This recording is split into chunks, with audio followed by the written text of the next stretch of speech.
दोस्तों आज बात करेंगे उस एक्टर की जिसके चेहरे की मांसपेशियां रबर की तरह खिंचती है, जिसकी एनर्जी के सामने बड़े बड़े स्टार्स फीके पड़ जाते हैं। जी हाँ, हम बात कर रहे हैं जिम कैरी की। वैसे तो उन्होंने दर्जन भर फिल्में की हैं, लेकिन ये 5 फिल्में ऐसी हैं जिन्होंने उन्हें पूरी दुनिया में एक अलग पहचान दिलाई।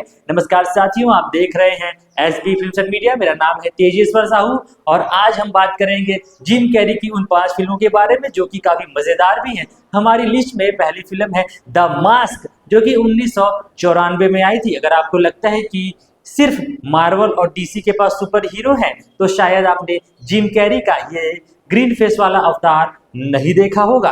एक डरे हुए बैंक क्लर्क से पागल सुपर हीरो बनने तक का उनका सफर इतना जबरदस्त था कि बच्चे बच्चे की जुबान पर उनका नाम चढ़ गया। इस फिल्म ने साबित कर दिया कि कॉमेडी के लिए आपको सिर्फ अच्छे डायलॉग्स नहीं बल्कि बेहतरीन बॉडी लैंग्वेज की भी जरूरत होती है। साथियों, इस लिस्ट में दूसरी फिल्म है एस वेंचुरा पेट डिटेक्टिव। इसी फिल्म ने हॉलीवुड को बता दिया था कि एक नया कॉमेडी किंग आ चुका है, एक ऐसा जासूस जो सिर्फ जानवरों के केस सुलझाता है। जिम कैरी के वो अजीब चलने के तरीके और उनकी हेयर स्टाइल ने उन्हें रातों रात दुनिया भर में मशहूर कर दिया। आज भी जब कोई कॉमेडी जासूस की बात करता है तो एस वेंचुरा का नाम सबसे पहले आता है। तीसरी फिल्म जो कि मेरी पर्सनल फेवरेट है वो है डम एंड डम्बर, जो कि वर्ष 1994 में आई थी। वह साल जिम कैरी के लिए जादुई साल था। इस फिल्म में उन्होंने एक ऐसे इंसान का रोल किया जो दुनिया का सबसे बड़ा बेवकूफ है, लेकिन उनकी मासूमियत और कॉमेडी इतनी नेचुरल थी कि दुनिया भर के सिनेमाघरों में लोग हंसते हंसते कुर्सियों से गिर गए। ये फिल्म आज भी कल्ट क्लासिक मानी जाती है।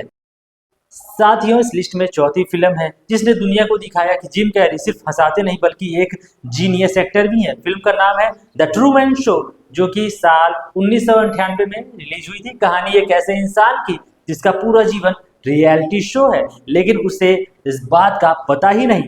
यहाँ जिम ने सिर्फ कॉमेडी नहीं की बल्कि इंसान की तन्हाई और डर को पर्दे पर उतारा। इस फिल्म ने उन्हें एक सीरियस एक्टर के तौर पर दुनिया के सामने खड़ा किया। साथियों, और 5वीं फिल्म जो आज भी हर टूटे दिल की दवा मानी जाती है, eternal sunshine of the spotless mind, जो कि वर्ष 2004 में आई थी।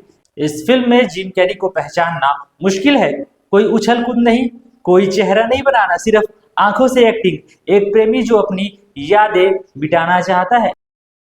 तो दोस्तों, अगर आपने इनमें से कोई भी फिल्म नहीं देखी है तो आज ही अपनी वॉच लिस्ट में इसे जोड़िए। जिम कैरी हमें सिखाते हैं चाहे दुनिया आप पर हंसे या आपको पागल समझे, अपनी काबिलियत पर आपको भरोसा रखना ही चाहिए और यही आपकी सबसे बड़ी जीत है। तो साथियों, आज का यह वीडियो आपको कैसा लगा हमें कमेंट बॉक्स में बताएं। ऐसे ही लोगों के बातचीत को जानने के लिए, ऐसे ही मूवी ट्रिविया जानने के लिए इस चैनल को सब्सक्राइब करें, वीडियो को लाइक और शेयर करें।